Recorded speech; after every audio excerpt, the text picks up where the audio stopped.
Millions of Americans are turning to AI for emotional therapy. A report in JAMA found about 13% of young people now use an AI chatbot for mental health advice. And in a separate survey, 44% of people say they would much rather start with a chatbot than their family, their friends, or even a professional doctor. While some users report very positive experiences, there are significant concerns with safety, privacy, and ethical standards. Dr. Sue Varma is a board-certified psychiatrist and author of the book, Practical Optimism. Good morning to you, Dr. Sue Varma. Good to have you here. Great, thank you. Why do you think more people are choosing the chatbots over friends, family, and professional doctors? You know, we used to think that it was because of lack of accessibility, affordability, stigma.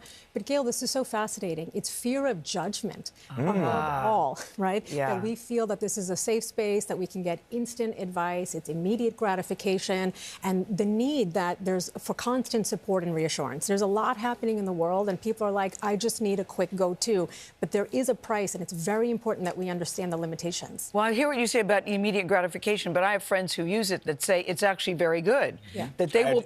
Do you hear that? That Yep. they will put in specific conversations. He said this, I said this, he said this. What should I say? And the advice that comes back, they say, is actually very good and sounds tailor-made for them. Right. But the problem is, Gayle, that it is overall very generic. It does not understand the context of your life, your lived experience, your unique situation and background, something that only a trained therapist through interaction in real time with somebody would say. There's also an objective part of therapy, which is like what we call the mental status exam, looking at somebody's grooming, their hygiene, how well dressed they are, their eye contact, their behavior, are they fidgeting, are they moving, are they pacing?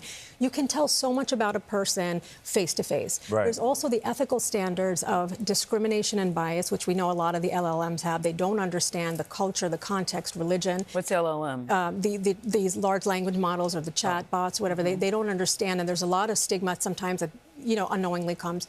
There's no sense of responsibility. A human being, right? There's someone that is responsible and accountable. They're dangerous in the sense that they can sometimes reinforce false beliefs. If somebody is having delusions and they think that, you know, I'm Jesus Christ, or I'm this, you know, or somebody's out to harm me, it can say, you're right, you're really special, and we have seen that in the news. Because at times it could mirror what you are prompting it, right? So what I am putting into the chat bot is basically how I see the world. Exactly. So it's almost like I'm manipulating the response that I want to get. Absolutely. And it can double down on it, and it may not effectively push back and say, you know what, in all due fairness, I understand that you're feeling these thoughts, and I understand that the distress that is causing you, but a therapist would say, but let's actually look at the evidence. What is there to support Let's unpack that? it. Yes, and not picking up on cues of suicide, for example. If somebody's depressed, it doesn't necessarily ask you, how is your sleep? It dominates the conversation. It doesn't say how is your mood. And it may even give you methodology on how to harm yourself. So as a psychiatrist, I'm worried. So let me ask you about this recent Brown University and Stanford University study that looked at how chatbots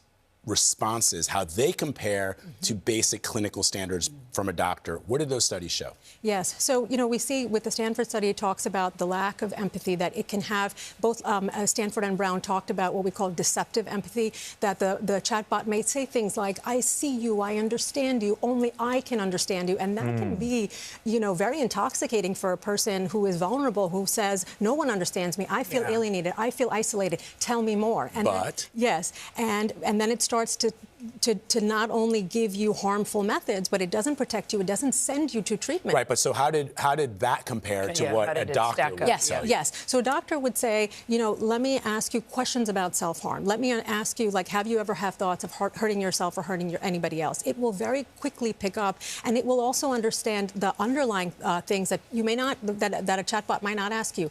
What do you love in life? What do you enjoy? What do you get pleasure out of in life? Yeah. To me, that is the hallmark of depression, when a person has depressed mood, apathy, has checked out, but has also lost interest and pleasure, lost weight. So there's so much nuance that gets missed. Well, thank you so much. My advice, call Dr. Sue Varma.